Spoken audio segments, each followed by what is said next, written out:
Hey everybody, welcome back. Today I'm gonna show you my watch collection by popular demand, and I got a lot of requests to show it off. But as a watch collector, as any watch collector, one is never happy and is always on the hunt for the next perfect piece. So I'm just gonna call this State of My Watch Collection.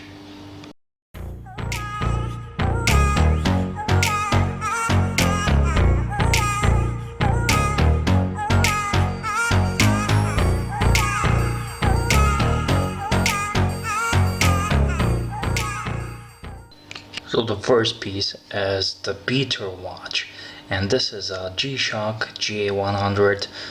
It's not the best G-Shock in terms of function.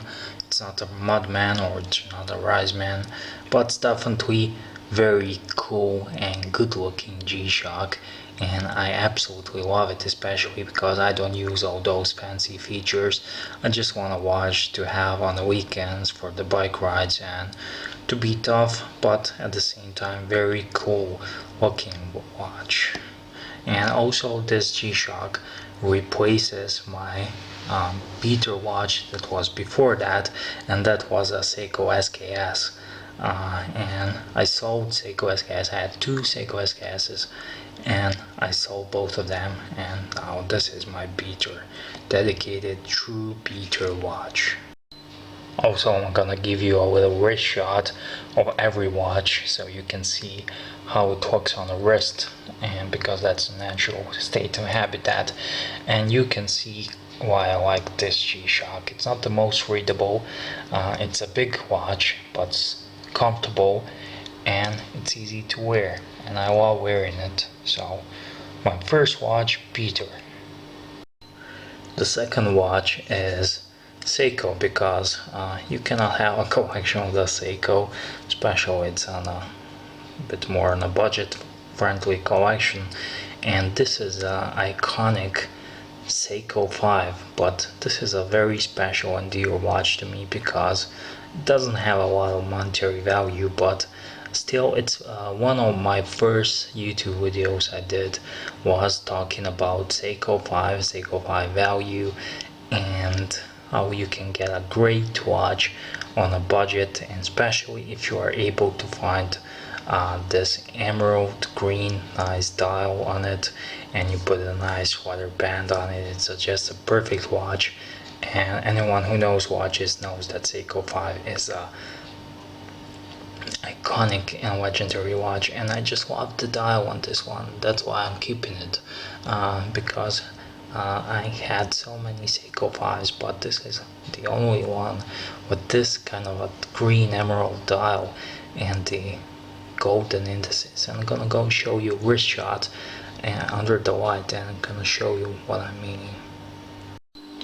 So here's this Seiko 5 with this exotic emerald green dial, and I don't think you can find this dial configuration. You can buy it, just because I don't think they are producing this anymore, and I'm showing this light on an artificial this watch on artificial light because it looks so much better on artificial light than on the daylight, and that makes it perfect evening watch for a nice going out, nice restaurant dinner, for a nice cocktail party, because in the evening and the artificial light just turns into a superstar, and it really punches about its own weight and looks like $1,000 watch.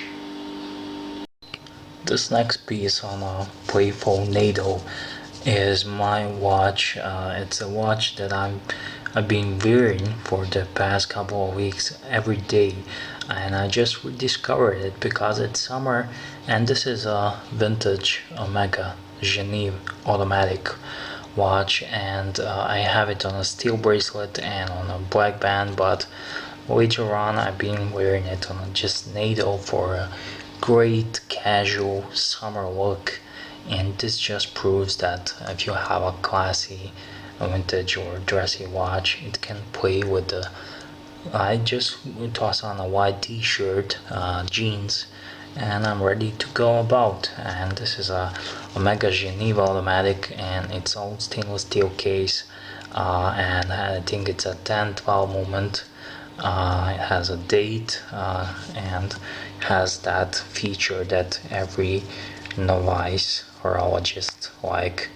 It has a hacking, and you can see it's second hand stopped, and manual wind option. I'm not really impressed by all that. I'm impressed by the quality of the watch, of the case, and a much better option than Daniel Wellington or Orient Bambino. I don't recommend Orient Bambino, but Omega Geneva automatic in-house movement just cannot go wrong. It's a classy, and I like it. It's all stainless steel, and it's just a gorgeous watch. I'm gonna show you a wrist shots of this one. Like you can see, this is a great watch for any occasion, and I even use it for this summer. It just goes well with this NATO, and when you put it on a black leather band, it looks nice and classy and dressy, but I love it, and I've been wearing it a lot lately. It's a great little watch. Next watch is Orient, and this is Orient World Time watch. It's also a vintage piece, and as you might pick this up, I love vintage watches, and this watch is just gorgeous and features one of my favorite complications among with the chronograph. It has a world time, and world time and chronographs are my favorite complications to have. It has two crowns. This one has an inner rotating bezel, so you can determine the time anywhere in the world. It's all very cool. It's also a big watch for a vintage watch, and has this original Orient bracelet, which is not very it's not very good quality like all vintage bracelets are, but it just works with this watch, and no other bracelet combo works well with this one. So just give you a wrist shot for this one. So like you can see, it wears beautiful on the wrist, and I don't make a discrimination against big watches or small watches. This is 45mm watch, and I have 35, and I wear them and love them equally well, because for me the feel and look on the wrist is equally important, and it's just gorgeous watch, and I love wearing it. It can work standalone or the shirt, dressy, and just slim profile. It's beautiful watch, and it's a world time. I love it. Another one of my maybe favorite watches of the bunch here is my favorite everyday wear, everyday carry DC watch, and this is Orient Blu-ray first generation. And I just love it. I adore this watch. I have several reviews on it. I love the blue one. The new Orient Ray Modern Ray is a great watch with the new updated movement, but the old one has that nice charm with this second pusher here, date pusher. Just I think it gives more character to the watch, and also I love the dark blue dial, because I like honestly I like black watches more than blue watches, and the new Ray is a bit more blue, is more vivid, and this one is more discreet blue, and it's just almost black, but at a certain play of white it's blue, and on the sunshine it's even nicer. So this is a great everyday watch, and if you have a watch, and I know everyone praises SKS Seiko, it's a great watch, but take a look at Orient Ray and see for yourself, especially the new ones. I think they are much better, and also definitely much nicer looking watches as well. My next watch is Oris, and this is Oris Artelier, and I know everyone's on the Oris Aquas and stuff like that, but Even though Oris Aquis is a nice watch, it's a dive watch, and this is a little bit dressy EDC watch, and this is what I like to call it my poor man's Rolex Datejust, because it's just beautiful, and I think the Rolex Datejust is a great single watch to have, because it can cover everything and looks nice, and we'll have the wide dial, and I'm gonna give you a closer look of the dial in just a second on a wrist shot, but it's just a gorgeous watch. It's a 40mm case, but it wears a bit smaller because of the case size. I love the lines, I love the lugs. I wear this on a black leather band during the winter, but now I have it on a bracelet, which is nice, and I'm also a bracelet guy. Has a big Oris crown. This is a model of Oris Artelier, while they still case them with the ETA movement. So this is a modified 2024-2 ETA movement, and not a Salida, and just gorgeous. Has that butterfly clasp, and it's a thin profile, but the thing I like the most about it, it's its dial, and it's just gorgeous. And I'm gonna give you a wrist shot of this one. Here it is on the wrist, and I'm sure many of my subscribers already know this watch, man. I just love it. It's gorgeous, and the best and coolest, nicest thing about it is this gorgeous dial, which my camera unfortunately cannot pick up, because I need to upgrade the camera definitely, but it's just gorgeous watch. And Oris, the most famous watch from Oris is Oris Aquis, but if you want something dressy and like something nicer and more comfortable on the wrist and unobtrusive, then this is a great dressy watch. And in the winter I put this on a nice black leather band, and just looks gorgeous. And you can see the nice lugs on here, and especially with the black band, the lugs come more alive. So just gorgeous watch, and definitely also one of my favorite watches.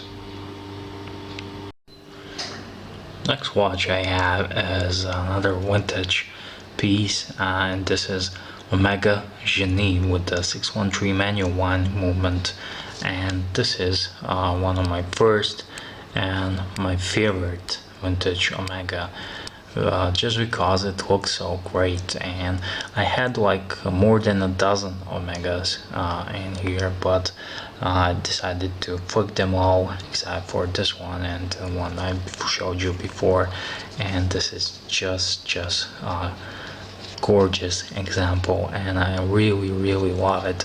And this may look like a dress watch, but I don't have those limits, and I will easily wear this with the t-shirt, jeans, leather jacket, whatnot. And whenever I'm wearing this one, I always stare at its beauty. Just gorgeous piece.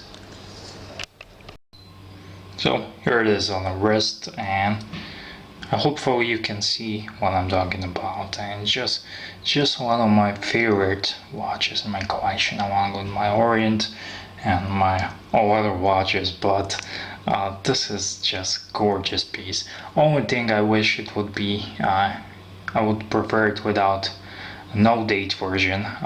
This one has a quick set date, but still I prefer no date versions. Just it's easier to maintain and hustle. So I could look whenever I wear this watch, and I don't wear it just as a dress watch, because I don't wear suits every day, but I will toss a leather jacket and wear this watch, or a t-shirt and jeans and whatever. I don't have that rules, and whenever I wear it, it's just beautiful, and I cannot stop looking at it. And this is a final piece in my collection, and also the one of the last watches I got myself. And this is a vintage Zenith. It's a chronograph, and it's a column wheel chronograph. It's just a gorgeous Zenith with the really rich history, and this is a pilot's watch, and it was actually, this is a true pilot's watch that was issued to the former Yugoslavian pilots, military pilots in the late 50s. Well, not actually late 50s, in the 50s, just after the World War, and it was worn by a pilot, and but it has a lot of stories to tell. But I not really care about too much about the history of the watch. I just like the watch itself. I love everything about it, and it's just a gorgeous piece. And I'm really proud to have this one in my collection. And I had a lot of mechanical chronographs, but this is my first column wheel chronograph, and you can definitely feel the difference on this one. Just much more smoother, and just perfect watch. And I put it on this tobacco leather band, and I think it works great. And the diameter of it's 37 millimeters. With the crown it's 40 with the crown, so it's a decent size for a vintage watch, and it's just gorgeous. Well, this watch is a real joy to wear and own. And 37 millimeters without the crown, and with the crown it's 40 millimeters in diameter, so it's just perfect little watch. I put it on this tobacco brown band, and just works great for it. So yeah, this is also one of my favorites. So there you go. That was my little watch collection. I hope you guys like it, and I would love to hear if you have a watch collection. What's in your collection? Write down in the comment section down below. And thank you for watching. Please like this video, subscribe, and see you on the next one.